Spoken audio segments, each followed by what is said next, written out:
ಶ್ರೀ ಗುರುಭ್ಯೋ ನಮಃ.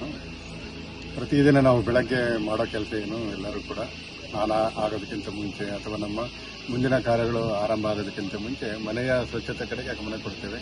ಸಾಧ್ಯವಾದಷ್ಟು ನಮ್ಮ ಮನೆಯಲ್ಲಿರೋ ಕಸನೆಲ್ಲ ನಾವು ಹೊರಗಡೆಗೆ ಹಾಕೋ ಪ್ರಯತ್ನ ಬೆಳಗ್ಗೆ ನಡೀತೇವೆ, ಮನೆ ಚೆನ್ನಾಗಿರಲಿ ಅನ್ನೋ ಉದ್ದೇಶ.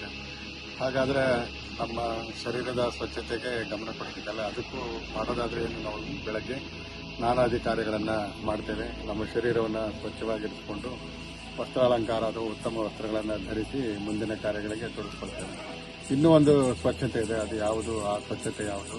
ಮಾನಸಿಕ ಸ್ವಚ್ಛತೆ. ನಮ್ಮ ಮನಸ್ಸನ್ನು ಸ್ವಚ್ಛವಾಗಿ ಇಟ್ಕೊಳ್ಬೇಕಲ್ಲ, ಇಲ್ಲ ಅಂತ ಹೇಳಿದ್ರೆ ಮಾನಸಿಕ ಆರೋಗ್ಯ ದೂರದ ಮಾತಾಗುತ್ತೆ. ಆದ್ದರಿಂದ ನಮ್ಮ ಮನಸ್ಸಿನ ಸ್ವಚ್ಛತೆ ಬಹಳ ಮುಖ್ಯ.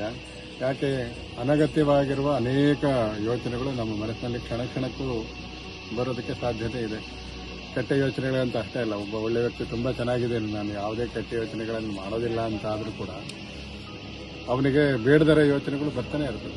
ಯಾವುದೋ ಸನ್ನಿವೇಶ ಸಂದರ್ಭ ನೋಡಿದಾಗ, ಅಥವಾ ಇಲ್ಲಿ ಯಾರೋ ಬೇರೆಯವರು ಮಾತಾಡ್ತಾ ಇದ್ದಾರೆ ಆ ಮಾತುಗಳನ್ನು ಕೇಳಿದಾಗ, ಅಥವಾ ಯಾವುದಾದ್ರೂ ಒಂದು ಘಟನೆಗಳನ್ನು ನೆನಪು ಮಾಡಿಕೊಂಡಾಗ, ಹಳೆಯ ಘಟನೆಗಳ ನೆನಪಾದಾಗ ಅವನಿಗೆ ಬೇಡದರ ಯೋಚನೆಗಳು ಸಾಕಷ್ಟಿದೆ.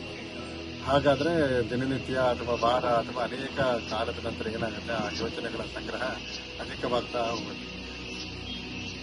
ಆ ಯೋಚನೆಗಳು ಎಷ್ಟರ ಮಟ್ಟಿಗೆ ಇರುತ್ತೆ ಅಂತ ಹೇಳಿದ್ರೆ, ಹೊಸ ಯೋಚನೆಗಳು ಬರೋದಕ್ಕೆ ನಮ್ಮ ಮನಸ್ಸಿನಲ್ಲಿ ಅವಕಾಶ ಇಲ್ಲ ಅನ್ನುವಷ್ಟರ ಮಟ್ಟಿಗೆ ಹಳೆಯ ಬೇಡದೇ ಇರೋ ಯೋಚನೆಗಳು ತುಂಬಿಕೊಳ್ತವೆ. ಅಂತಹ ಆ ಯೋಚನೆಗಳನ್ನು ಸರಾಗವಾಗಿ ಮತ್ತು ಲೀಲಾಜಾಲವಾಗಿ ಅವನು ಹೊರಗಡೆಗೆ ಹಾಕೋದಕ್ಕೆ ನಮ್ಮ ಪ್ರಾಚೀನರು ಕಂಡುಕೊಂಡ ಒಂದೇ ಒಂದು ಮಾರ್ಗ ಅಂತ ಹೇಳಿದ್ರೆ ಪ್ರಕೃತಿಯ ಮಡಿಲು.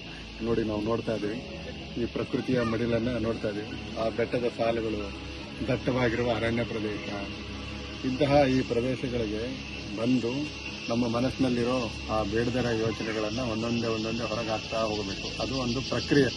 ಈ ಆರಂಭವನ್ನು ನಾವು ಎಷ್ಟು ಸಾಧ್ಯವಾಗುತ್ತೆ ಅಷ್ಟು ಈ ನಿಸರ್ಗದ ಮಡಿಲಲ್ಲಿ, ಈ ಬೆಟ್ಟ ಗುಡ್ಡಗಳು, ಈ ಪಂಚಭೂತಾತ್ಮಕವಾಗಿರುವ ಈ ಜಗತ್ತಿನಲ್ಲಿ ನೋಡಿ ಎಷ್ಟು ಚೆನ್ನಾಗಿದೆ. ಆ ಸಮೃದ್ಧವಾಗಿರುವ ಹಸಿರು, ಆ ವನರಾಶಿ, ದೂರದಲ್ಲಿರುವ ಪಕ್ಷಿಗಳ ಕಲರವ, ಇಂತಹ ಈ ಪ್ರದೇಶಗಳಲ್ಲಿ ನಾವು ಆ ಯೋಚನೆಗಳನ್ನು ಹೊರಗೆ ಹಾಕೋದಕ್ಕೆ ಪ್ರಯತ್ನವನ್ನು ಮಾಡ್ತಾ ಸಾಧ್ಯವಾದಷ್ಟು ಇಂತಹ ಪ್ರದೇಶಗಳಿಗೆ ಬರ್ತಾ ಹೋದಾಗ ಏನಾಗುತ್ತೆ, ನಮ್ಮ ಮನಸ್ಸು ಹೊಸ ಯೋಚನೆಗಳನ್ನು ಮಾಡೋದಕ್ಕೆ ಆರಂಭ ಮಾಡುತ್ತೆ. ಯಾಕೆ? ಹಳೆಯ ಯೋಚನೆಗಳು, ಬೇಡದೇ ಯೋಚನೆಗಳು ಒಂದೊಂದಾಗಿ ಇಂತಹ ಪ್ರದೇಶದಲ್ಲಿ ನಮಗೆ ಅರಿವಿಲ್ಲದನ ಹಾಗೆ ಅವು ಹೊರಗಡೆ ಹೋಗ್ಬಿಡ್ತವೆ. ಮನಸ್ಸು ನಿರಾಳ ಆಗುತ್ತೆ, ಹಗುರ ಆಗುತ್ತೆ. ನಮ್ಮ ಹೊಸ ಉತ್ತಮವಾದ ಆಲೋಚನೆಗಳು, ಧನಾತ್ಮಕವಾಗಿರುವ ಭಾವನೆಗಳು ಬರೋದಕ್ಕೆ ಸಾಧ್ಯ ಇದೆ. ಇಂತಹ ಪ್ರಯತ್ನಗಳನ್ನು ಒಂದು ಸಲ ಮಾಡಿದರೆ ಸಾಕಾಗೋದಿಲ್ಲ. ನಿರಂತರವಾಗಿ ಆ ಕಾಲ ಬಂದಾಗೆಲ್ಲ ನಾವು ಅನುಕೂಲ ಸಂದರ್ಭಗಳು ಬಂದಾಗ ಮಾಡ್ತಾ ಇರಬೇಕು. ಈ ರೀತಿ ಮಾಡಿ ನಮ್ಮ ಮನಸ್ಸನ್ನು ನಾವು ಸ್ವಚ್ಛವಾಗಿರಿಸ್ಕೊಳ್ಳೋಣ. ಶುದ್ಧವಾಗಿ ಇರಿಸಿಕೊಂಡು ಮಾನಸಿಕ ಆರೋಗ್ಯವನ್ನು ಪಡೆಯೋದಷ್ಟೇ ಅಲ್ಲ, ನಮ್ಮಿಂದ ಈ ಸಮಾಜ, ಈ ಜಗತ್ತಿಗೆ, ಈ ವಿಶ್ವಕ್ಕೆ ಉತ್ತಮ ಕಾರ್ಯಗಳನ್ನು ಮಾಡೋಣ. ಶ್ರೀ ಗುರುಭ್ಯೋ ನಮಃ.